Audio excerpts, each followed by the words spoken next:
our research shows us that there's this big 60% drop after high school of young adults who, when they're measured by how frequently do they pray, how important is their faith to them, and how often do they attend church.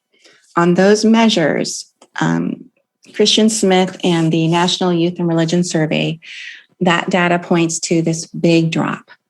And we don't know when they'll return.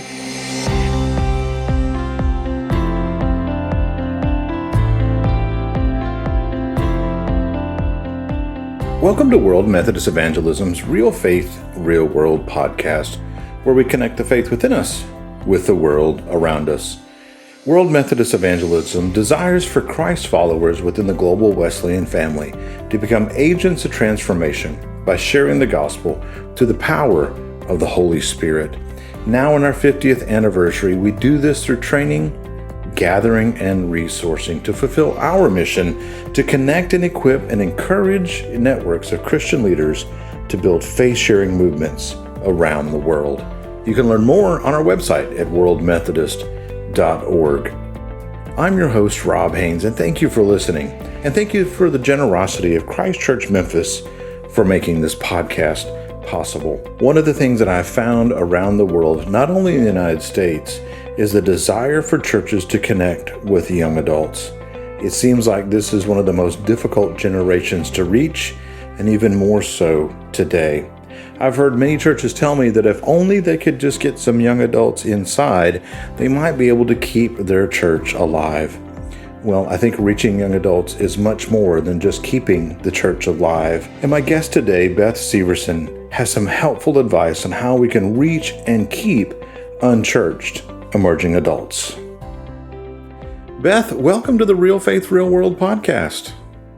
Well, thank you for having me, Rob. Tell us a little bit about yourself, Beth.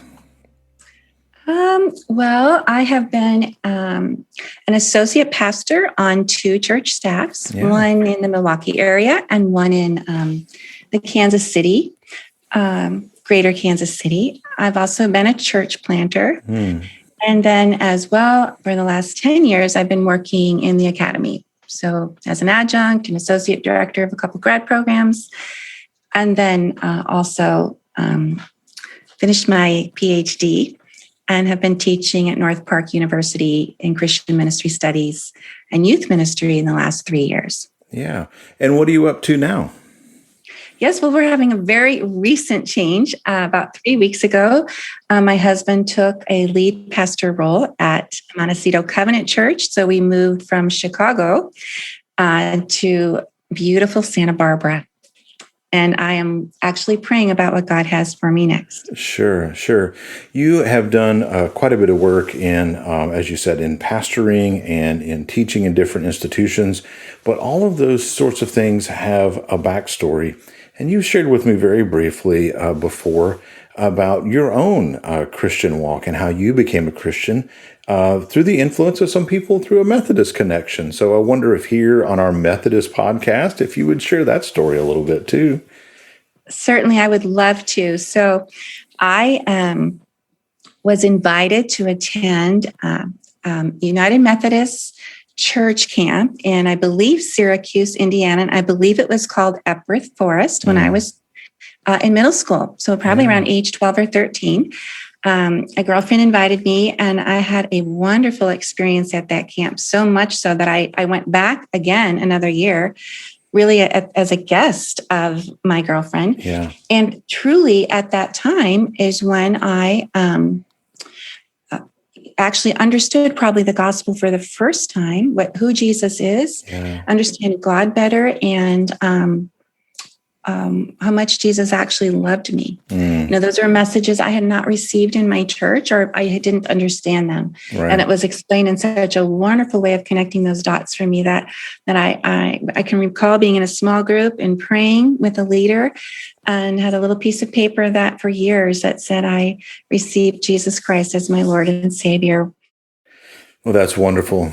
Oh, I think we also talked about how then it was just a year or two later, though, when I actually became more of a party girl high school, I didn't really know how to articulate what had happened to me to others. And when I did try to talk about that inner transformation that was happening, my peers really shut it down. And that peer pressure, we talk about it, and I really caved into it. So through high school, I was a very different girl, just very much partier, and I wasn't really doing very well in school anymore, and but really enjoying life and popularity. And it's interesting, there were 3 students who began to pursue me, 3 girls, and they would invite me to all kinds of things that were quite a bit safer. Shopping, let's go to the mall for dinner. How about a basketball game? Let's do a sleepover. Sure. And I enjoyed their friendship, but they started to ask me to go to their Bible thing. And, I was really not interested in their Bible thing. And part of it was, I think, a fear for what had happened to me in the past. I just didn't want to go through that again. Like, I felt like I'd had some kind of experience with God or the transcendent, and then, it just got shut down. Right. So for whatever reason, I was afraid to do that again.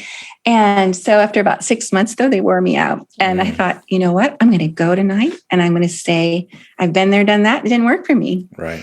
And I went, and I had not really experienced, now as an older student, community or worship in a way I could relate to. And then students were talking about the scriptures, both college students and high schoolers, in a way that was meaningful, purposeful, and as if they were real. Yeah. And they spoke to today. And I would say that was the continuation of that journey I began way back in middle school. And I'm so grateful for those college students because they didn't know what was going on in my heart, but God did. And through their just faithful friendship and continuing to invite me and love me and care for me, I started to experience spiritual transformation myself. Yeah. Well, I just think that's wonderful because you've talked about people who were influence you in a summer camp or in a Bible study that would have had no idea the way that you've influenced so many others in sharing their faith through your other work in churches or in institutions, and now your book. And what a great way to know how you got to this point. We've asked you today to talk about your book, Not Done Yet. The subtitle is Reaching and Keeping Unchurched Emerging Adults. Wow, what a work. So give us a brief introduction to it. Sure. Well, so for as part of my PhD work, so the last 10 years, what I've been working on is how is it when young people do find their way to church and stick, especially those who've dropped out of church for a period of months or years, and those who've never been to church, what's happening there? Our research shows us that there's this big 60% drop after high school of young adults who, when they're measured by how frequently do they pray, how important is their faith to them, and how often do they attend church. On those measures, Christian Smith and the National Youth and Religion Survey, that data points to this big drop. And we don't know when they'll return. Right. And I continue to correspond with Christian Smith because there's some unpublished research of his on this longitudinal study on youth that at age 28, still there continues to be this large drop among their research and in their trajectories of the increase in faith. It only ticked up to about 8% of people between age 18 and 28 who have increased on those 3 measures in their large study of, 2,700 youth, one of the largest studies and the longest studies we have. So in my research, I became very curious about, okay, so where it's happening, where we're seeing young adults come to faith in Christ, start falling in love with the church and Jesus, what's happening there? And they also, in my research, they had to stick. Those young adults had to come to faith, and they had to stay with their church and incorporate in some way. Right. And so it was a qualitative study of a group of about 20 churches, but it was a deep dive, and they were across social locations. The geography was across the U.S. and Canada, across multi-ethnic churches, monoethnic churches, different ethnicities of churches, and also suburban and urban. There aren't any rural churches, and there aren't any churches from the very southeast. And there are no Hispanic churches, although there's Asian American, there's Black churches, but I just want to name what I didn't have an opportunity to look at. Sure. But among the churches I looked at, I wanted to know, like, is there anything here is there a pattern? Is it reproducible? Would it transfer across different boundaries, as I've just mentioned? And I'm just so excited to say that yes. I mean, it was like breathtaking to find out, oh, they're doing some of the same things. And I call these things practices. They're doing these 5 practices, maybe not exactly in the same order, but they're happening at these churches. And that was very exciting to me. Yeah. So could you spell out those 5 practices for us? Yes, I'd absolutely love to. Thank you for asking. So the first of them is that they are initiating. So I'm going to use I's because it's just easier, I think, to remember and have a handle on things. Sure. But I like to think of them as kind of invitational practices. They're very inviting. So the first is initiate, and it really just means that folks initiated relationships with those people who perhaps weren't attending church or had attended church and had dropped out. And they happen to also be between like 18 and maybe 33 years old. Yeah. They just lived missionally among them. They connected with them at work or where they play or where they live or where they studied. But they also connected the dots. When I say initiate, they weren't afraid to mention that they were a Christian or to say at some point, hey, I'll pray for you about that. Right. Or if someone was in pain, oh, my church has something called Grief Share. I'll go with you if you want to check it out. Right. If someone hated their job, let's say, oh, I heard this great message at my church, kind of on that topic. Right. I could give you the link to it. Let's listen to it together. There was a way where they connected people's needs, their friends' needs. And I mean friends, but in the sense of they were growing close friendships with people. Yeah. Not as a trick, not as a gimmick, but truly to be friends for life over the long haul. But they loved their friends enough and had the courage enough to say, hey, I'm a Christian. And now and then when it was appropriate in the relationship, connect those dots to them for where they could see how the church might have benefit for their friends. Yeah. And when you say, and if I can, when you say invitational, what I hear you talking about is a going with. It's not just putting up a sign somewhere or even buying an ad somewhere and just saying, come to this. There's a going with. And sometimes when I talk about this, I think of a story that I heard one time about a large home improvement warehouse type stores. And I've heard that in the employee break room, there was a sign that said no pointing. Meaning if you're standing in that huge, vast store and you need to find a plumbing fixture and you ask somebody, they don't say go down 7 aisles, turn left, go 3 more, go to the right. They walk with you along the way and take you to the place that you need to go and even get to know you a little bit along the way. That's kind of more the thing I hear you saying. They're not pointing to, hey, go listen to this sermon or go to that church. I'll go with you. Let's listen to it together. Let's do this one with the other. Absolutely, Rob. And thank you for that illustration. It's an excellent metaphor for this because, it was never even like, I'll meet you at church. It was, that's a good point. And may I just shift into that second one? Please, so the first is initiate. The second one is inviting. They invited people. And so exactly what you're saying, they accompanied them. They went together to whether it was the main service, and often it was the main service, but other times there were these portals.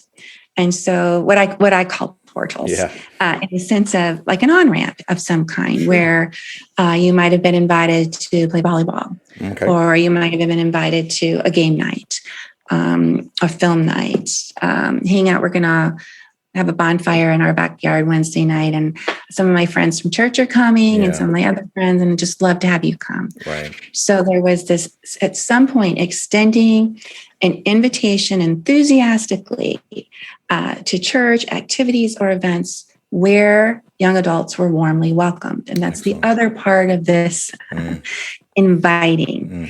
Mm-hmm. It's you being inviting and you extending an invitation, but the church itself, the congregation, the church culture had to be inviting. Right.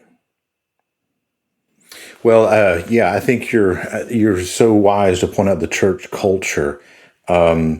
Our colleague Brian Stone, a few years ago, when we were at a meeting together, started talking about some of the things that he'd done in his research about why people come to faith. And church culture is right up there amongst some of the most important things above all else. I just remember it being at the opposite end of the spectrum of things like radio and television or the stadium preaching events that a lot of times we relate to evangelism traditionally. But no, it's the church culture that is so important for so many people. Yes, absolutely. And, we could do our entire podcast today just on the little tweaks, the small changes that church leaders and small group folks, everybody at church did in order to make their churches more inviting to someone who is navigating that church culture, especially a young adult, for perhaps the first time or in a long time. If they've been out of church 10 years and, have dropped out that long and haven't come back, like in that research of Christian Smith that I mentioned earlier, wow, that's a long time. Yeah. Young adults don't learn. Their learning formats are not usually a talking head for 30 minutes. Right. Yeah. And so just lots of things that people did. But I want to mention that they were really small things. So I'll give you just one example, and then we'll move on to other practices. But anybody giving announcements, maybe getting up to do a pastoral, a congregational prayer, maybe a worship leader, and then the pastor, he or she, would tweak their language to kind of pull out anything Christianese that has to be explained, or would preface what they're doing or what they're saying. Okay. So they just give a very brief explanation. It might even just be a phrase to explain why we do this. And it could be as simple as, you might be wondering, this is Pastor Andrew Mook, giving an example that he, when I was interviewing him, shared with me. So I'm holding up my Bible to our podcast folks, and I'm saying, you might be wondering why we're going to look at this ancient book today. I mean, it's 2,000 years old. Parts of it are 3,000 years old or older. So why would we talk about it today? Well, over the last millennium and longer, people have found hope and encouragement and comfort and solace and wisdom in these pages. So that's why we're going to look at it again today. So just something that brief, just kind of introduces what we're doing and why we're doing it. If you do that 2, 3, 4 times in a worship service, can be so inviting to someone who hasn't been there for a long time. Right. So we have initiated, we've invited, and then what do we do? Then we need to include. When I talk about include, I'm talking about, kind of think about it radically almost, like you are going after people to include them, to be extremely or radically hospitable, and inviting them into some kind of compelling Christian community. It might be small groups. It might be a meal. It might just be having coffee with you to start with. But inviting them back to something in the life of that church that they're going to get to have the opportunity to connect with other Christians on a more casual basis. And one thing we know about young adults, whether it's millennials or Gen Z, is they love community. Right. And one time a week is not enough usually for them. Like they're going to connect several times in the week, whether it's through texting, social media, or actually getting together. They're that longing for a community. And I would say particularly during these COVID years, I'll give you an example. A 21-year-old student said to me, who's an atheist it was either an intro to Bible this past year or my John course, and they had to take this course at North Park University. It's a requirement. You don't have to be a Christian to go there, but you have to take 2 courses in Bible. Okay. And he just said to me, you know what? I would go to anything right now for community. Wow. Anything anybody invited me to. And he had been a very vocal about his own atheistic views. Wow. But you just see this longing among younger generations to be together and to have community. So when we include them, it also gives them an opportunity to belong to something so they can come to belief. Does that make sense? They need an opportunity to belong so their belief can be formed. So thinking about several young adults in my study, I'll just pick Garrett, was invited to a small group. And over time, it was a place he could kick the tires. He could ask his questions. Yeah. He had some scripts, some narratives about the church that were quite negative for good reason. But when he got there, these people didn't live up to their stereotypes. They were bright. They were fun. They were witty. They were caring. You mean Christians could be that way? Yes, absolutely. And it's, often it can be a real situation you've lived through or your parents have that's done some harm by the church, but often it can just be the media, what's been portrayed, what I've read about, Sure. The sarcasm, the peg holing that people can do. And so to have a genuine experience where I can deconstruct some of those myths and then reconstruct what is Christian faith. And so not only including, I'll kind of shift right into the next I, which is involving. Right. And involvement is more participating in a way where you feel like you are contributing to your community. You're giving back to that community.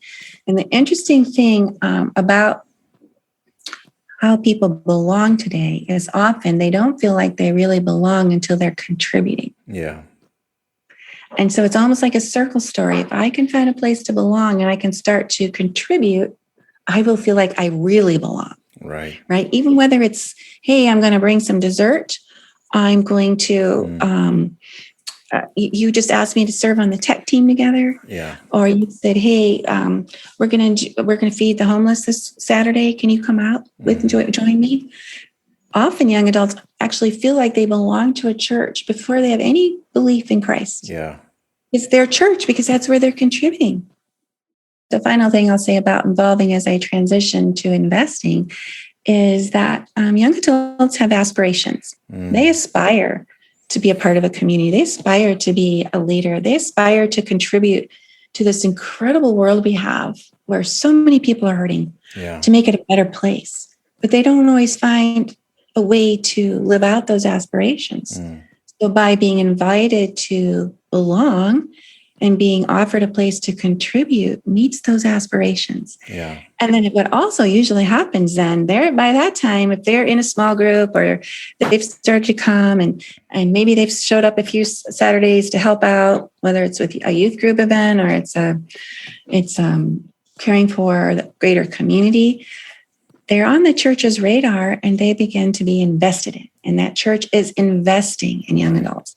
And that can look all different kinds of ways. It can be, let's have a cup of coffee every once in a while. It could be, here's some curriculum. Let's co-lead this thing together and then let's debrief it. Yeah. It can be, hey, we're all going on a retreat this fall.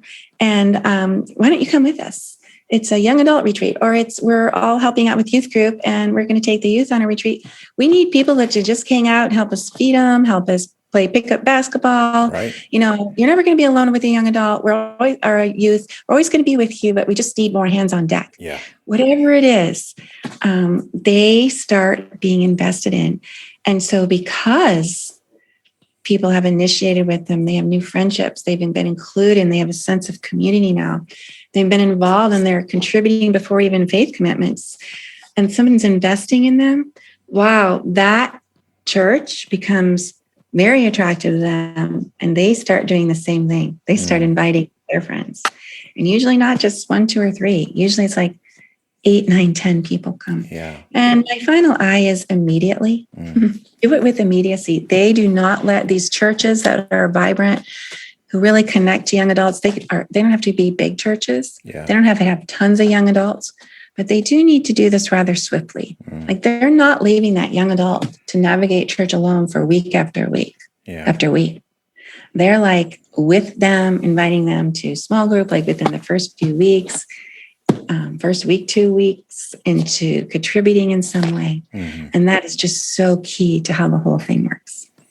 It's really interesting the way you lay that out. And one of the things that you do in the book as well is you lay out these steps of welcoming into community, provide for meaningful opportunities to make a difference, and then invest in the development of emerging adults.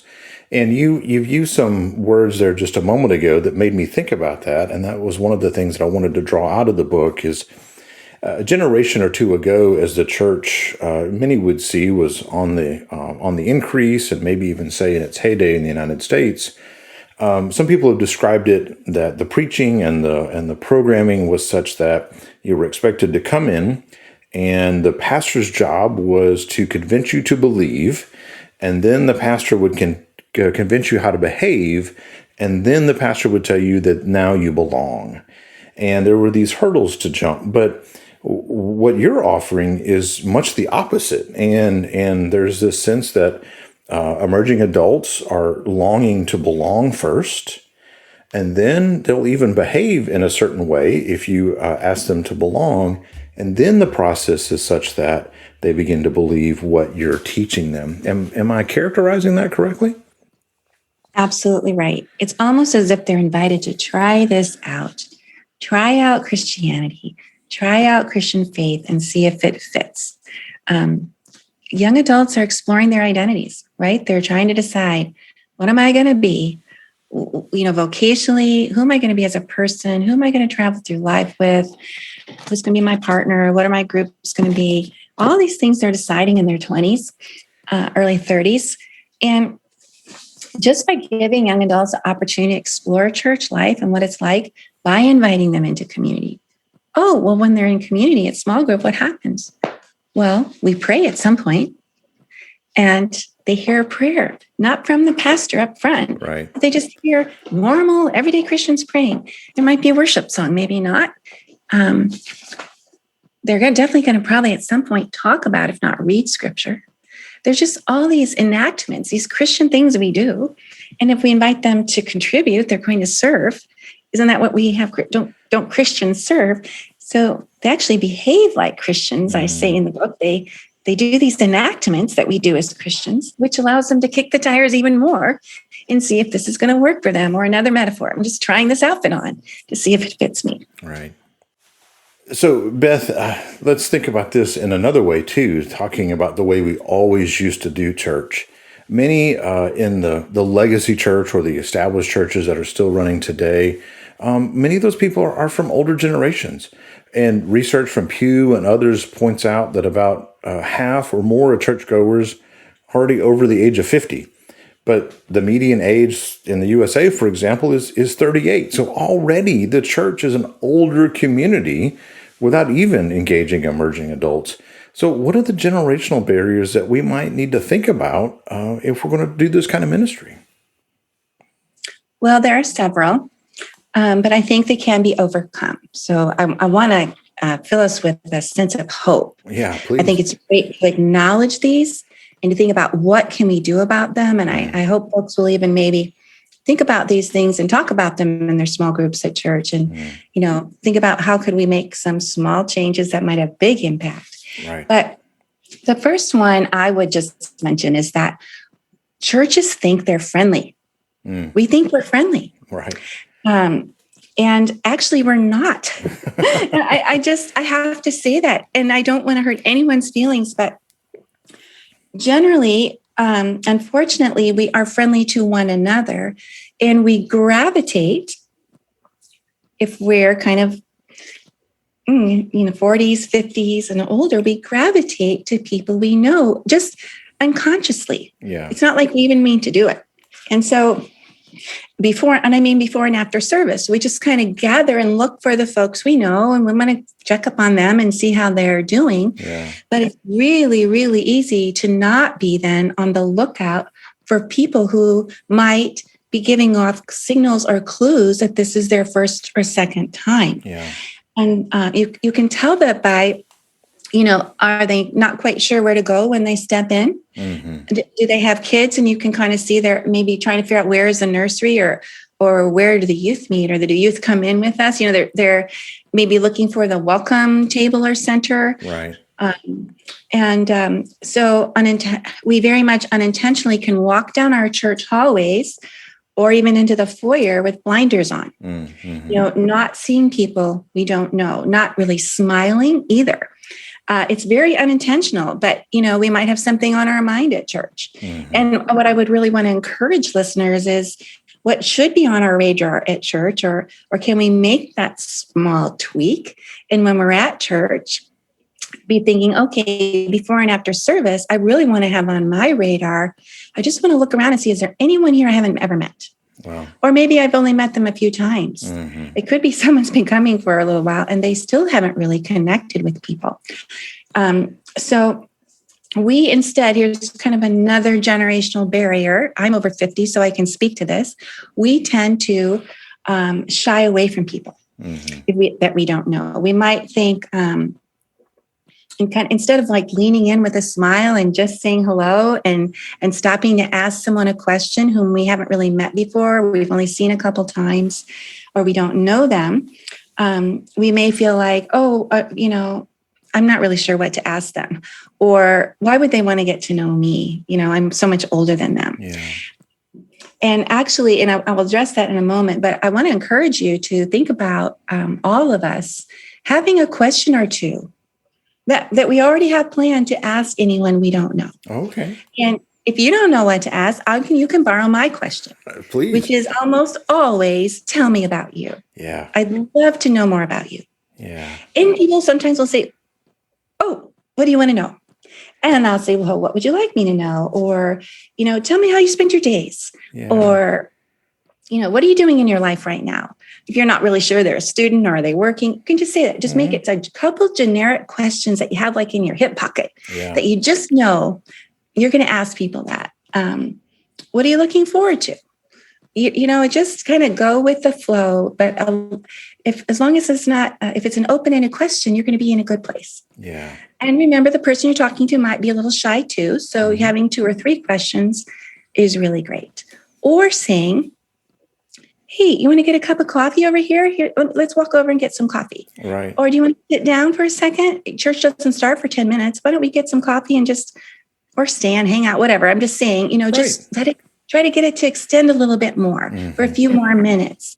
I would say make it a goal that anyone who crosses your church threshold meets friendly people who greet them, smile at them, and ask them something about themselves. Now, can't we all do that? That's easier than having a script memorized, like of some kind of gospel presentation. Right. Seriously, we could just work on smiling, greeting, a question. And if I can, what I hear you saying is it's more than just the greeting committee or the 2 or 3 people designated to be the church door greeters that day. It's every person in the hallway. It's their responsibility. Oh, absolutely. Every person in the hallway, everyone at church, to have someone smile at you when you walk in. So here's a young adult's experience. She said to me, I'd never been to church before. She's a 25-year-old, first grade teacher. Never been to church before. And I was so afraid to go. I asked my mom to go with me.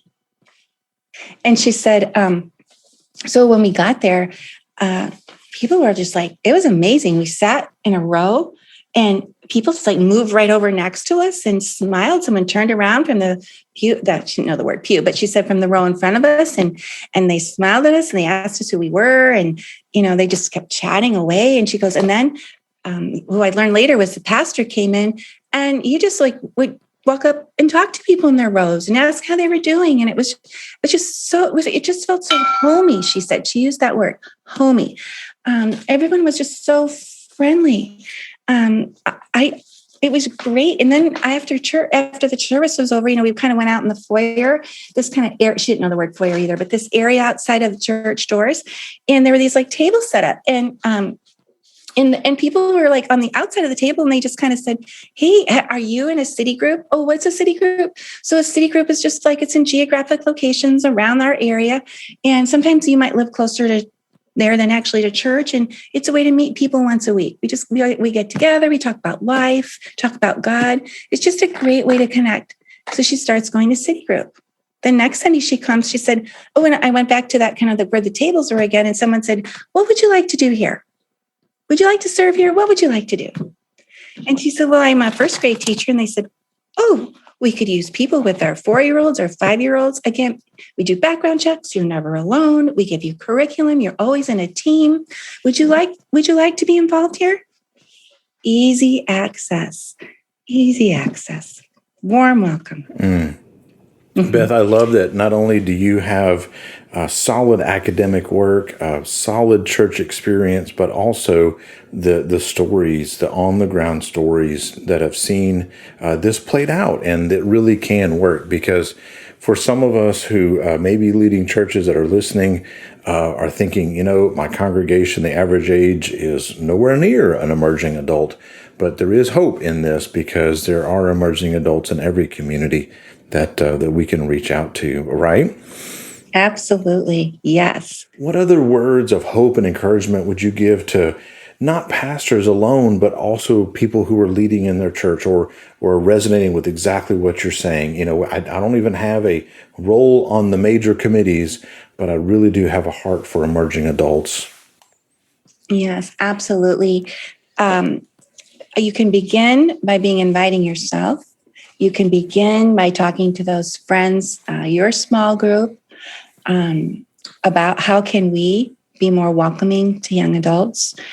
If you're a young adult yourself, I suggest meeting with your lead pastor, or share your concerns and ideas, or with another staff person. You can talk to your small group leader about some of the things that we're talking about today, to say, could we actually maybe work on this together as a church? Could we talk about how we could be more inviting as a church? Let me give you an example. I shared some of this information as I was learning at Urbana, the missions conference that used to be at Champaign-Urbana, but with InterVarsity Christian Fellowship. It still draws between, 11 and 15,000 students every 3 years, has a new location. But I was doing a workshop on kind of reaching your friends. And some of the young adults, it was filled with young adults, a couple hundred. And afterwards, some of the young adults were lining up to talk. And one girl was a junior in college. And she said, since attending college, she goes, I'm going to a more formal church, and we have liturgy. And she said, I didn't grow up in that kind of church. I grew up more non-denominational, where we didn't have much liturgies. And she said, so I'd like to help my church to be more welcoming to people my age. But, we do a lot of standing up and sitting down and reading things, and it's really important, and that's not going to change. Right. So we had this wonderful time of brainstorming together what steps she could take. And so she worked with her, the clergy at her church, and they talked about, how about at the beginning of church, someone, whether it's clergy or whether it's young adult leader, but getting somebody younger up front, for one thing, because young adults like to see just a few. They don't need to see a lot of young adults, but just a couple on the journey, like me, on a similar journey as I am. But then say something warm and welcoming, like, we're so glad you're here this morning. And we want you to know, like, right off the bat, that we're a liturgical church. What does that mean? So they might define liturgy in a word or two. Right. But it basically means that we're going to be standing up and sitting down. We might kneel. We might be doing some readings. They might feel a little long to you. And she goes, sometimes we just laugh at ourselves about all these different things in our tradition that we do. But seriously, these liturgies, they're ancient, and we feel like they help us draw closer to God and to the sacred. Yeah. So we feel like we draw, close to our Lord Jesus when we do that. So we want you to feel invited to participate if you're comfortable. If you're not, just sit back and know that we know it looks rather funny, but this is just our expression of love to the Lord. It's just something so simple. So she was able to take steps with her church, even a church that's a little more formal in their worship, and making people feel welcome. And even if you say it week after week and it seems like everybody's already heard it, you keep saying it because one day there's going to be somebody there who needs to hear it. And even if it's just that one, that's quite enough, right? Absolutely. And that's exactly what the research showed. Yeah. The research, I would ask pastors, tell me what you're doing differently than 5 years ago. Oh, I am preaching. This was a theme that came through. I am preaching as if there are non-Christians, unchurched people in the audience every week. Right. I'm using wording that's a little bit different than I used to. I'm giving more explanation. So it's co-preaching in a sense. I'm co-communicating to Christians and to their friends who may not be Christians yet, to churched and unchurched. And it's actually a marvelous way to preach because you're thinking through your message through more than one lens. Right. Sometimes it even helps you simplify what you're trying to say and communicate. And then you might even acknowledge, they would say, I once in a while acknowledge if you're new here, or maybe you're not really not really into church or Jesus or God, or maybe you're just not really sure where you are on the journey. Just some way that acknowledges, we get you. We're so glad you're here. We're just so glad you're finding connection. You don't need one young adult saying, oh, this is how I invite my friends. I always say this. She was 20. I should say, we don't care what you believe. You don't have to believe to come here. We love that you're finding connection here. Just come. Come. Another friend of mine who's a pastor, Susie Gettert, on a Presbyterian church staff, she had a woman call her, so I'm going to share an anecdotal story. But these principles, just keep in mind, these principles that I've shared with these practices, they are intergenerational. These churches are not millennial or Gen Z or young adult churches. They were intergenerational churches that were working for everyone, but it particularly resonated with 20-somethings and early 30-somethings. So back to my anecdote, Susie is a pastor of small groups on a church staff, and a woman called on the phone, and she was really nervous about coming to church, very hesitant. She wanted to come, but she wanted to know what it was going to be like, and she just wasn't sure what to do. And Susie said finally to her, come, just come. She goes, I'm going to be with you the whole time you're here. She goes, you are going to just love Jesus, and you're going to just love the people here. Just what a warm welcome. And the woman showed up. What a warm welcome. So there are generational barriers, but do know by the research, for one thing, that young adults actually like adults. Yeah. Answer surveys, they like their parents, surprisingly, and the majority like adults. They're looking for mentors. They're looking for people of all ages to build into their lives. Wow. Well, Beth Severson, thank you for the way you're investing in our lives and the lives of others. I think that's a good place to wrap up the conversation for now. I'd love to have you on another episode to talk more about a myriad of these topics that we've learned today. If people wanted to get in touch with you or learn more, what's the best way to do so? Sure. I'll be happy to share my email with you. Yeah. It's lizseverson@gmail.com. That's LIZSEVERSEN @gmail.com. Liz Severson, all E's, gmail.com. And I'm very happy to have a FaceTime or a Zoom or Skype with you if you'd like that. If you're interested, not done yet, and you'd like to do it as a small group, or maybe you'd like to do it as pastoral staff, I always offer this. If you're doing the book, I'd love to meet with your group for an hour, do Q&A, just for nothing, not for any money. I'm so excited that you too want to further God's kingdom among young adults. Yeah, and that's what I pray. I pray that our lives do that, our churches do that. My research does that, not done yet that. That God will just use it to further his kingdom in the hearts of young adults everywhere. The book is not done yet, Reaching and Keeping Unchurched Emerging Adults. We'll have a link to that in today's show notes. Beth, but before I let you go, I'd like to ask all of our guests, what have you found? Now, this can be a book, a podcast, an article, a blog, an album, an artist, something that you just find compelling, thought-provoking, interesting, or maybe insightful. So, Beth Severson, what have you found? Oh, thanks for this question. This is a fun one. This year, you said, what are you doing now? Well, I'm actually continuing to grow in my own intercultural journey. Yeah. I'm hoping to grow and continue to grow in intercultural competencies. So I am in an anti-racist cohort. I'm loving it. And one of the first books we read together, which I've been familiar with before and often have my students read, but experience it in a new way, being a student in the cohort. And it's called Beyond Colorblind. It's by Sarah Shin. I think it came out in 2016, and it is beautiful integration of appreciating, celebrating, and healing our ethnic identities integrated with evangelism. Wow. Usually we find books on outreach or we read books on growing interculturally. But this has put together, you may know James Chung's gospel illustration called The Big Story or The True Story. Right. You can Google that online, The True Story. God created the world for good. The world has been damaged by evil. Jesus has restored the world for better, and he sends us with him. We accompany Jesus in bringing healing to the world.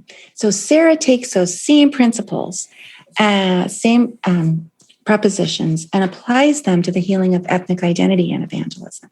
That God created our ethnic identities for good.